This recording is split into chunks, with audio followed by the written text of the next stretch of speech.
Hello and welcome to the 4 pillars of the new world of work. Today we'll be diving deep into the state of hybrid working and asking questions about employee expectations, the responsibilities of leaders, and fostering empathy within the workforce.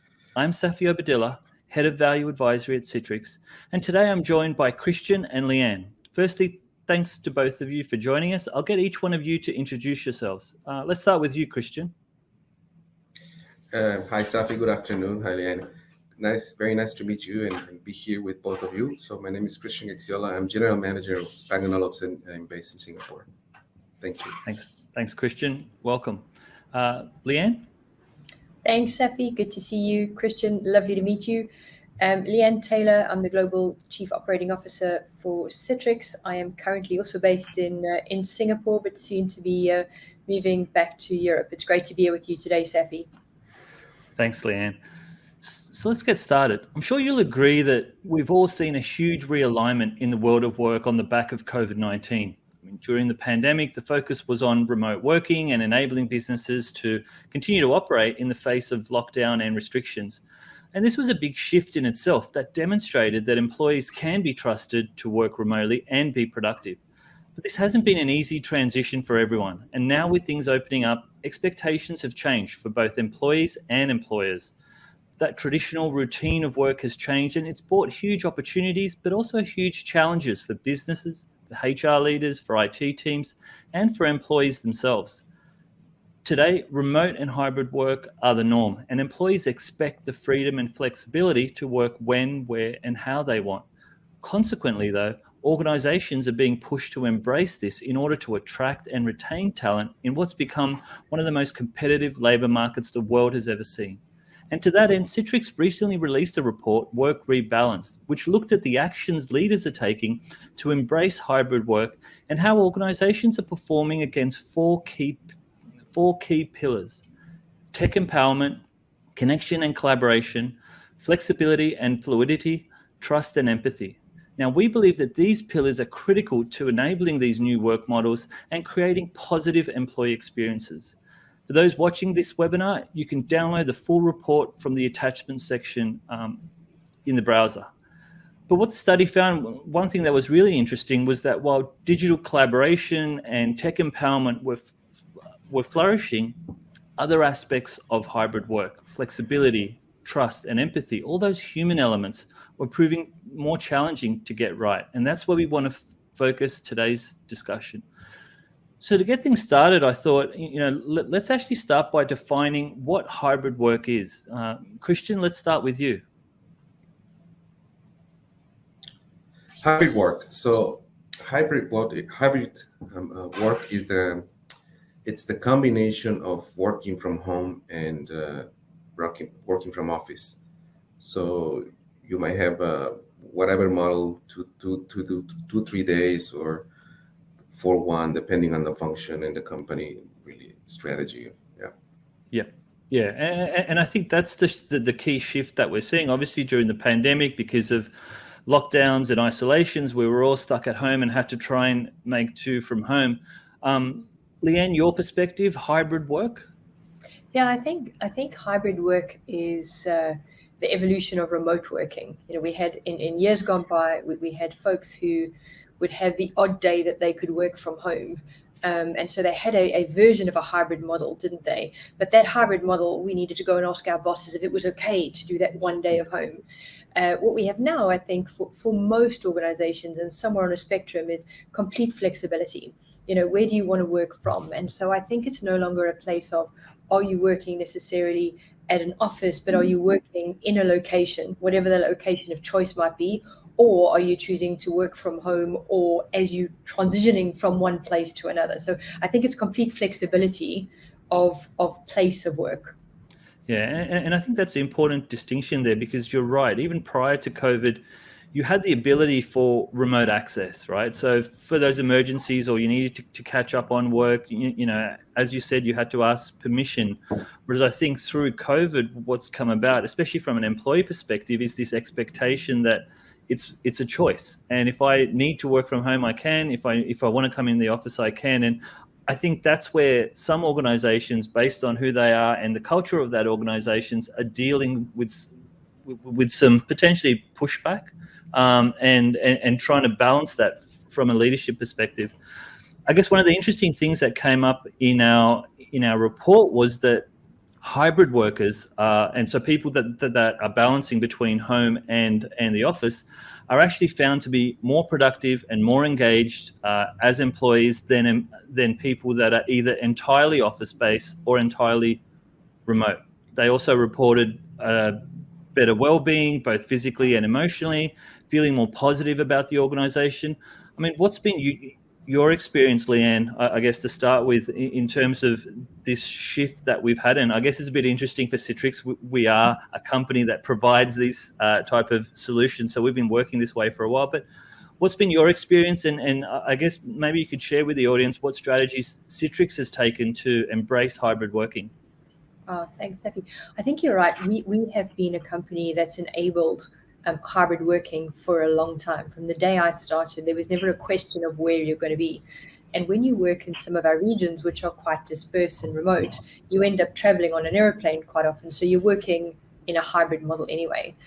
I think what we're seeing is I'm seeing different pockets, and it's really based on a diverse perspective. What I'm seeing is with early talent, they're absolutely saying, no, thank you, I'm not coming back to the office right now. I'll come back when it suits me. I think what we're seeing in perhaps some of our more neurodiverse thinkers, again, that they prefer to work from home or in quieter places. So I think that there's a lot of positive options for folks who don't necessarily need that constant feedback and collaboration. I'm also seeing, though, on the other side, that I think folks are missing it. Each time I interview and say hello to our new joiners, I try and speak to everybody that comes on into my team. The very first thing people say is, well, it's great, but it's a bit difficult as we're trying to find our feet and trying to meet people. So I think you've got to blend. We've given most employees a complete choice around when and where to choose to come into the office or not, or work remotely. And I think there's definitely pros and cons that I can see based on this. Yeah, no, I definitely agree. I mean, it's interesting, right? Before COVID, we were primarily in the office, and it's almost like COVID forced the world to swing the pendulum almost the complete opposite, and complete remote, almost complete isolation. And I think the interesting thing is that if that whole pandemic had only gone for a couple of weeks, we would have returned back to the office like nothing had happened. But after being in this place for 12, 24 months, I think we've all established new routines, and we've gone into this comfort zone of working from home, being like this. But perhaps, to your point, on the con side, we may not realize that there's things that we're missing out on that may not surface until the next year, or a promotion cycle, or a development cycle, and things. And we'll touch on that a bit later. Christian, from your perspective, what's been your experience? How did your organization go through this, and what strategies have they taken to sort of really embrace hybrid working? Yeah, so we have a hybrid working policy. We did provide a guideline of 2 days from home and 3 from office, but flexible. And you have to be flexible because depending on the function, if it's a more individual contributor role, then probably you want to stay more at home. But it's more a collaborative role where you're in project management, where you have to deal with many other functions and peers. Maybe you want to go 3-2. So really, we left it flexible, which I think is better. And also I'm seeing different approaches on the personal side, depending on, like Leanne was saying, that the young generations prefer more at home. But I'm seeing if you're married with like young babies, they probably want to stay more at home. Or if you are more mature in your career, in your life, and you are empty nester at home, then you don't want to be at home. You want to be at the office. So it's very diverse. But yeah, we do have the hybrid model, and it works very well, I think. Yeah. And how is this model different to how things were for you, Christian, prior to 2020, prior to COVID? Oh, very, very. I mean, it's very different from the fact that now it's a formal Yes. thing in the company. It's a policy. Before it was like some functions would do it, or some leaders would do it in some functions. It wasn't a general policy. Now it's been rolled out as a policy because it's important for talent retention and talent attraction both, because now it's expected regardless of the seniority level of the role. It's expected everywhere. So we just did it as a policy. We thought it's better to become more attractive, to be a better, more attractive place to work. Yeah, absolutely. And then Leanne, from a Citrix perspective, as we touched on, this is what we live and breathe as the solutions that we provide to our customers. We embrace these technologies and solutions internally. In your view, have you seen a shift in how we've approached hybrid work? Are we amplifying it more as we're trying to attract new talent and retain talent? Have we shifted in any way? Yeah, we definitely have. I think, it was always, Citrix was a culture based on trust anyway. So when you join, you work where you want. But I think now we're definitely amplifying that message. We're making sure that people understand that they have a choice. We're certainly using it as a talent attraction mechanism. We're also using it to make sure that we can start to attract perhaps work from home mums who in the past would not have been able to come back to the office because they couldn't necessarily factor that in. So I think we're using it in a really positive way to start to attract folks that perhaps wouldn't have been able to be part of that talent pool in years gone by, which has been fantastic. We're definitely seeing a great shift. Yeah, no, that's true. And I think that leads me to the next point. From the study, we actually found that 69% of hybrid employees would recommend their employer as a place to work, compared to only 56% of office-based employees. So it's clear that hybrid workers are getting more value and are more engaged with their organization. What do you think it is about hybrid that makes this so, Leanne? Do you know, Sophie, I'm sure it is about hybrid, but I think probably even larger, it's about the fact that we're showing employees that we trust them. You want to work in an environment where you are trusted, you're given autonomy and you're given accountability. And so when we say to folks, you go out and do what you need to do, where you need to do it, we're saying we trust you 100% to get the job done that you're employed to do. And I think it's that trust factor. And I think that as we go forward and we have a look at how it's going to change and the working landscape is going to change, those factors like trust and empathy are really going to be the key cultural elements that will attract workers into our organizations. Yeah, that's true. Christian, from your perspective, obviously, as you talked about, you've seen that shift prior to COVID to where you were largely office-based and it was by exception that you could work remotely, to now that it's a policy and it's embraced across the organization. Yeah. Have you seen that shift between employee engagement and employees being more satisfied with your organization as a place to work? Yes, and building what Leanne said, last month I did a town hall here, and my main topic was empowerment. And I told my colleagues here, empowerment comes with two currencies. I call it two currencies. One is clarity, so very, very clear what you are expected to do and how and when, and trust. So that's what Leanne was saying. So those two elements are the ones really key to build empowerment culture, because even some people, even that you're fostering, some employees take time to embrace. They probably need a bit more guiding and mentoring, and they prefer face-to-face. So you have to also be empathetic and mindful, like who of those employees probably need a bit more guiding at the beginning, and then they can do it on their own and decide on their own when to be here or when to be home. Yeah. Yes. I think maybe, Sophie, I'll just add to that question. I think absolutely. That's a super important point. I think as we look at this world of complete flexibility and a hybrid work, is we've got to make sure that we're still providing a framework for folks who are not coming into the office. Yeah. And I think this is one of the challenges that I foresee that I don't think that we've solved for yet. And you spoke around this a little earlier in terms of collaboration and so forth. But I think there are a couple of things that we're missing. It's that agile mentoring that happens when you're just connected in the office. Nobody has to make an appointment to see me for 30 minutes to talk around the future of their career. What we have at the time is you bump into somebody at the water cooler and there's just this agile collaboration of things that get done. And I think that's one of the challenges, Christian, I think we've got to solve as well. We've solved so much of the technology element, but we've not solved the people element yet. And as I speak to many of our customers around, we're all in a very similar position.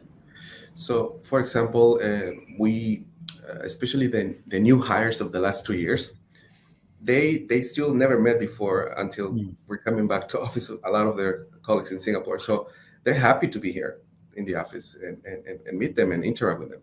But the new hires, for example, coming in the next months, we probably want to have them more in the office at the beginning so that they know the culture of the company first, and then of course always the flexibility to work from home if they feel like okay they can go now, but make sure that they really feel welcome. That's a human thing. You cannot do with technology.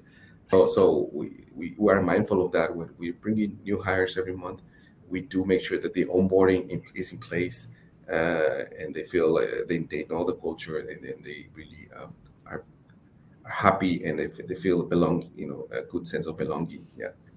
That's it. Sorry, Sophie. No, you go ahead.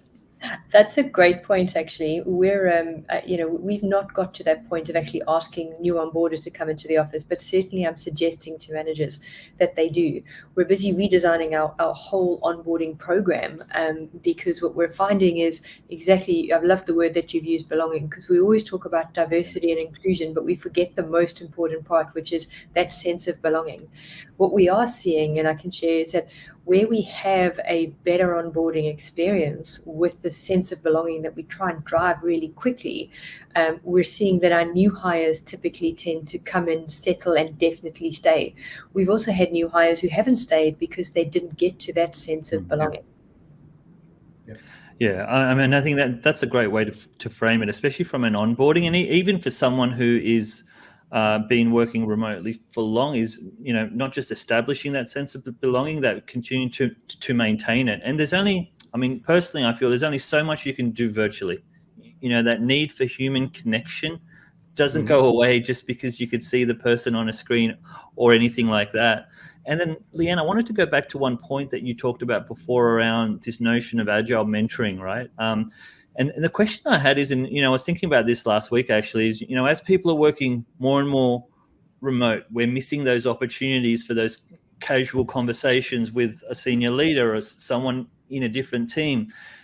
And I wonder, is there potentially longer term impacts to people where, people that do choose to come into the office, either in a hybrid mode or in a full-time mode, perhaps do you think they'd be at a advantage when it comes to being exposed to new opportunities, to get involved in new projects, promotions, and things like that? I think we definitely run the risk of that, because you're front of mind for somebody. Exactly. We often say you can't be what you can't see. Yeah. So I think there is the risk that those folks who are visible start to have more exposure. I think it's more the other way of looking at it. It's more for those folks who don't come into the office. It's what they won't have access to in terms of development. So we'll just need to know that where there are workers who choose never to come into the office, that you have to be very disciplined on both sides, employer and employee, of making sure that you've got these regular touch points, that you make a very clear development plan. And those are things that we should have anyway. But we have those in place, and then there's incremental acceleration with conversations. And I find what we're really missing out is those skip level conversations, where perhaps somebody who reports into one of my VPs as directors comes and bumps into me and says, "Oh, hi, have you got 5 minutes for me?" Absolutely. But they won't easily go and try and book time to speak to you. So I think there's things we can get around that as well. You've worked with me for a while. I tend to try and host coffee corners. Once a week, I block out time and randomly invite 5 people. And the purpose of that is not just for me to have access to those people, but for them to see each other as well.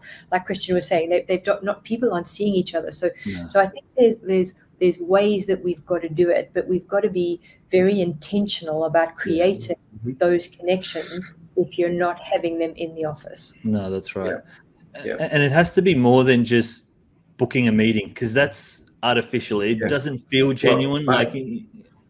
Sorry, go ahead. To interrupt. By the way, what we're doing here is when you ask people to come to the office, don't take the call. Don't take from Teams or from video. Just that's right. go to a meeting room and do it face to face together. That's That otherwise they're doing the same thing they're doing at home. So what's the point of coming to the office? So that's why we're saying here, guys, please get in the meeting rooms and interact together.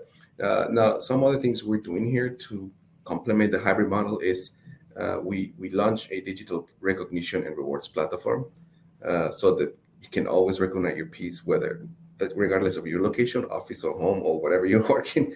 It works very well because people interact. It's on real time. Everyone sees when you recognize. So that's one tool. The other one is we officialized a social committee, and it's formed by employees. So the days they are here, we always have one event a month or something, social event, usually outside the office, just to make sure that's still happening. Yeah. So I think, sort of thinking more about people and technology, we sort of touched on, technologies, not the be all and end all, but there was a lot of technology that was rolled out to employees through COVID to, enable remote working, enable collaboration, deliver applications and all that. I mean, in your mind, Christian, I'll start with you here. I mean, do you think there's any more that needs to happen? Do you think technology is at a point where it's good to go to support hybrid working and it's all good and the focus is now on people? Or is there almost, are we getting to a point in sometimes, because we've thrown so much new technology, that it's almost becoming a bit of digital overload for employees because that's all they see, especially if they're working remotely full time? I think any technology that will make the hybrid experience better should be welcome, right? So I just gave you one example of this digital recognition platform that it was recent. So it was something that didn't exist, at least in Singapore, I think a year ago or 2 years ago. But any technology is always welcome that will make the overall experience better for the people. So that's my conclusion on it. I'm not sure if it's enough now, but I would take a look and consider anything that will make the experience of the employees better. Yeah. And I definitely think we have to lead with experience there. I think, one big thing that I often talk about when we talk about hybrid is making sure that experience is consistent, whether they're remote or they're in the office, because what you don't want is the employees to work one way at home and then they come into the office and they have to do it in a different way. And it just sort of makes it a bit more difficult. Leanne, your thoughts? Yeah, I love the fact, Christian, that you spoke around experience. Everything that we do for us is, and I often say this because we focus with the experience of our customers at heart, but I want to focus with the experience of our employees at heart as well. What experience are they getting? I think things will change, Safi. Nothing stays constant in this technology world. Right. So I think it'll change. I think it's got to change with experience at the core of everything that we do. I know, the report we speak a little around the metaverse and what's happening there. At the beginning of sales kickoff for the APJ region, we did a holograph. I jumped into your living room and spoke, and that was a bit scary for some, I'm sure, a bit odd. But I do think it will change, and I think we'll slowly start to get to a more realistic version than just on the screen. And that's where I think we can start to see things going in that way already as I start to plan in 2023. How will that be? How will we interact when we have some of our field kickoffs and the likes of conferences? How can we make it more real for those who don't want to travel?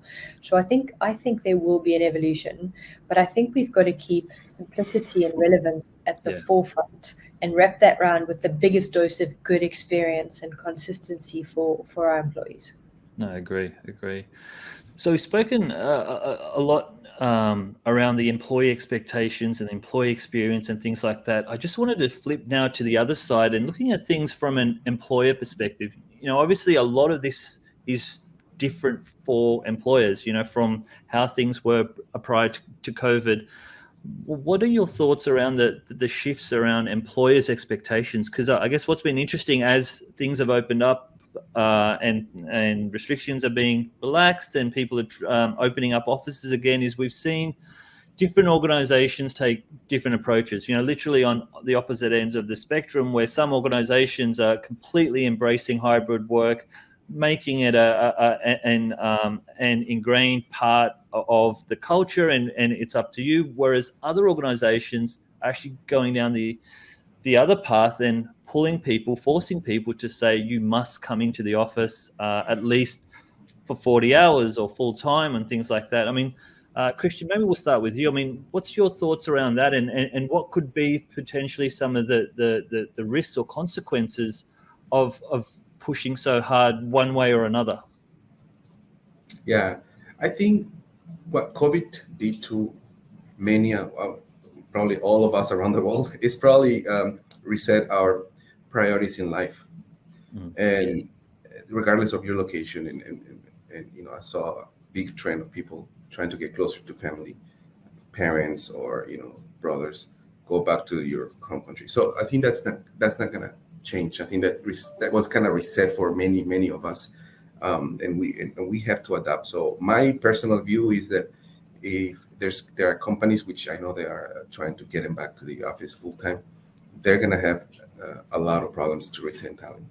I think that the hybrid model is here to stay and get even better and embrace whatever is going to make the whole experience of the employee better. So my personal view is that pushing to full time back to the office, not going to work again like the way it used to. Yeah, that's right. I mean, a lot of people made even investment decisions. They sold houses to relocate. Yeah. So I don't think that's going to work.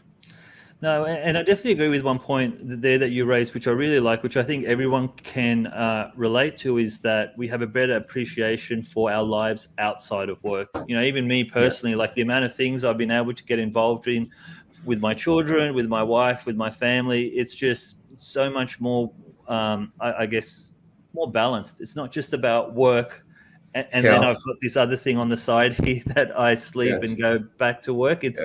It's truly a balance. And I think that is certainly something that is probably holding people back from going full time to the office. But, I think from an employer perspective, you could either use a stick or a carrot, and to find that balance, because I think there's benefit and value in both. You can choose to work remotely, perhaps when you've got a bunch of things to do on your own, and there's reasons to come into the office to participate in mentoring, in collaboration, in team building activities and things like that.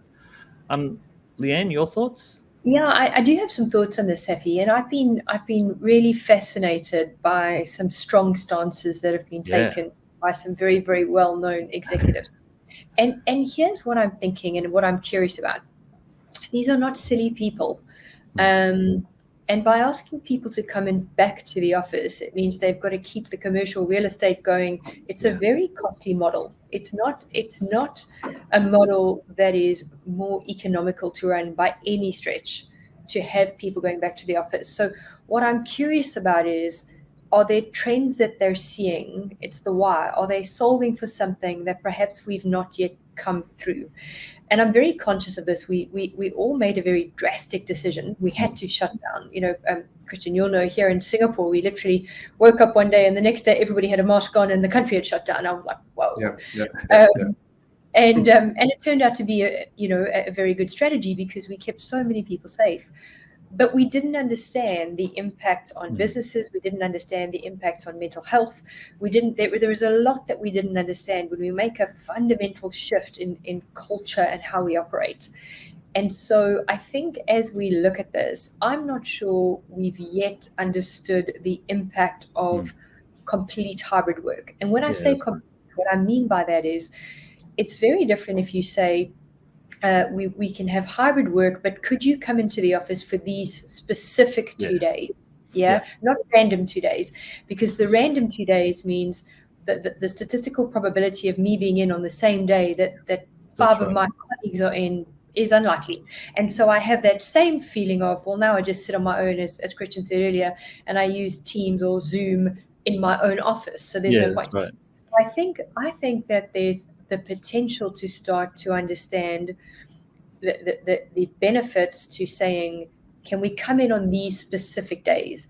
And it may be because people have now made life-changing decisions. Yeah. I don't expect you to be in at 8:30 or 9 o'clock. I totally respect you want to drop the kids at school, come back and be in the office from 10 until 3.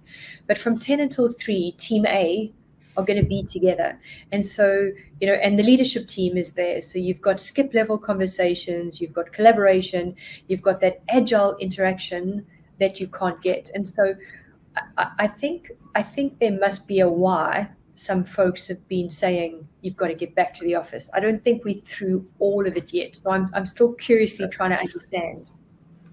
Yeah, well, I think certainly for some cases, it may well be that some organizations, I think a lot of the more high profile names, perhaps they're stuck because they actually own their own offices, whereas other people do have the flexibility to return, a number of floors and things like that.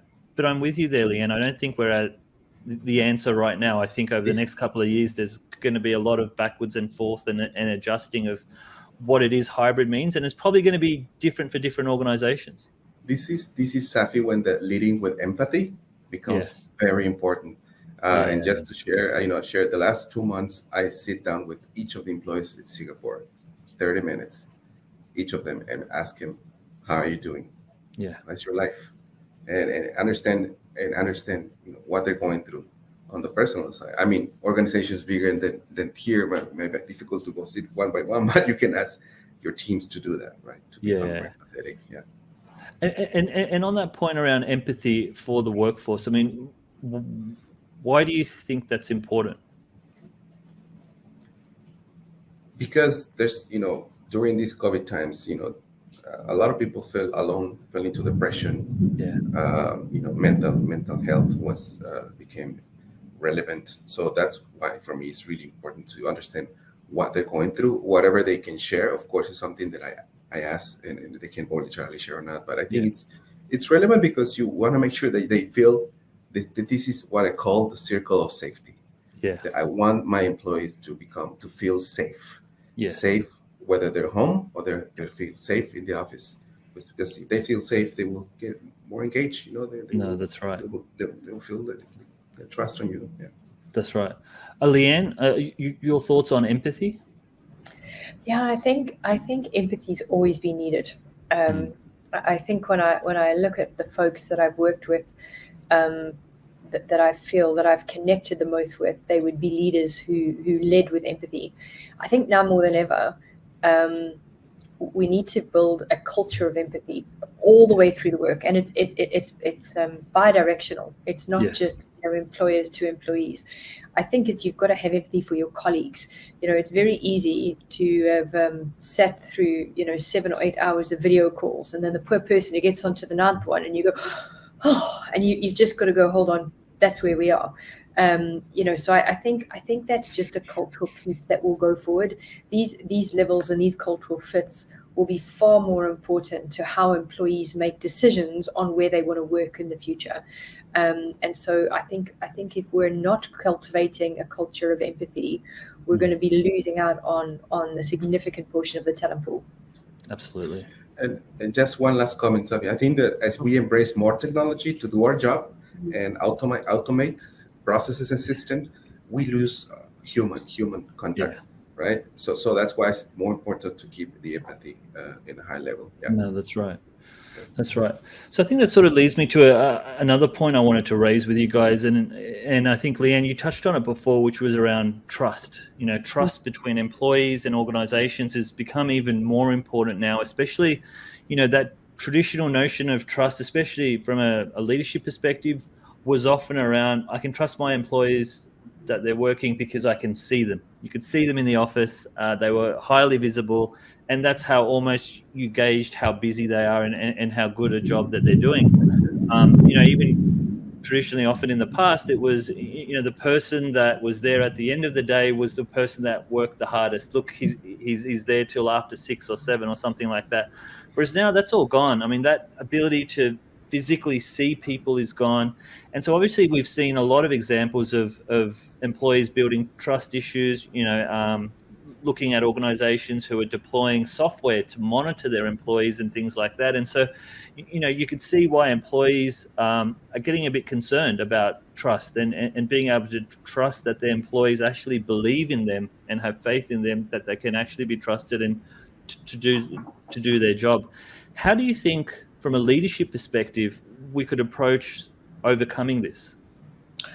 I think, Safi, we've got to be careful for creating the big brother watchdog approach. Yeah. I think that just backfires for everybody. Yeah. I certainly don't want to work in an environment where somebody is questioning what I'm delivering. Yeah. So I think the way that we've got to start focusing is on being really clear on the outcomes, because busy isn't productive. There are tons of people who are super, super busy, but they're not productive. And so that actually is not good for employees either. That's totally bad for their mental health, because they constantly feel overwhelmed with busyness and they become task saturated. So I think as leadership, we've got to be very clear to manage by outcome-based focus, and then measure the outcomes collectively and constantly. So this is not, there's this agile discussion around where are we, what are we doing, how's it going, where do you need help? Trust that when you need help, you don't have to sit there and say, oh, I'll just keep quiet because maybe they think I'm not busy at the moment. Yeah. And I we've got to get to that safe culture of just fail, make a mistake, move on. We've agreed what the outcomes are, and we won't get it right 100% of the time. But if I trust that what you're doing, and you trust me and my leadership to understand and come and support you with what you need, I think that's gonna push us forward really quickly. No, that's right. And I think together with trust is what we were talking about before, is empathy. Those two hand in hand, I feel, are the key to sort of helping employees and employees overcome this trust issue, because without trust, it's not going to work. It's just not going to work. Christian, your thoughts? I agree 100% with both of you. I mean, it's the empowering and the trust culture that needs to be in place together with a hybrid model. Otherwise, it's going to be difficult to work well and people really feel engaged. Yes. Yeah. Make sure that you have both. Yeah. No, that's right. And on the topic of leaders, obviously, we're coming into a different world of work. I mean, that routine that we had traditionally has changed. We've talked about the need to embrace flexibility, and be it hybrid work or providing more, I guess, more flexibility, showing more trust. I mean, how have the responsibilities of leaders shifted since the pandemic began? Leanne? I think they've probably just accelerated an evolution that most leaders were going on anyway, and that evolution was being driven by the changing age of the workforce. As we came in, and the widening of the talent pool. And I spoke a little earlier about the fact that we have access to so much neurodiverse talent that perhaps wouldn't necessarily have enjoyed coming into a noisy work stream. So I think what's really honed in for me is, as a leader, I've become aware of understanding what my team needs to be their best. And my job is to remove those obstacles and to really understand and coach to make sure they feel safe working in that environment that works best for them. I'm a very neurotypical person that has a strong need to be connected with people all the time, but that drives some folks completely batty. So I think that there's an evolution to really understanding who we are and how we work, and for our employees as well, and then trusting that when you put them in that environment, that they will go out there and do their best. I've very seldom met anybody who comes to work and wants to do a bad job. Most people come to work and they want to shoot the lights out. They want to do a good job. They want to be recognized. They want to make their leaders proud, and they want to work well with their colleagues. And I think we've got to go on that premise for most people. Everybody comes in wanting to do that. They're not I've seldom ever met an employee who joins an organization to deliberately not want to work. Why would people do that? So I think it comes back, Safi, to that evolution of trust and awareness of how people are, how they like to work, what works well for them, and then creating that model that enables them to do that. And whether it's via a formal policy like Christian's company has done, or whether it's by each leader making sure that their team understands that they are comfortable with that way of working. No, that's right. That's right. Christian? Yeah, I think to me, whoever is managing people today has the luck and the responsibility to make sure their teams are well, and you treat them. Your main job is take care of your people. I think the transition was you saw more managers there. They were in that manager role because they were technically good at that function, but not necessarily knew how to manage and grow teams and take care of teams. We still see some of those, and we're putting a lot of focus on making sure that whoever is leading people here, they know what their priorities should be nowadays with the hybrid model, which is take care of your people. So that's very, very key focus for us. Yeah. No, that's right. And I think you raise a good point around task managers versus people managers. I think often, task managers, the best technical person or the best person at the job becomes the manager because they know how to do the job, and they can essentially police and nurture and engage people to do that task properly. What we lack is, those human elements of understanding, empathy and trust and things like that. And I think, a hybrid environment where you've got a distributed workforce, some people in the office, some remote, you really need to understand and put that people hat on as a priority. The tasks are the tasks, and they'll get done. And I really like, Leanne, what you talked about around shifting away from measuring hours to measuring outcomes. It's got to make that shift.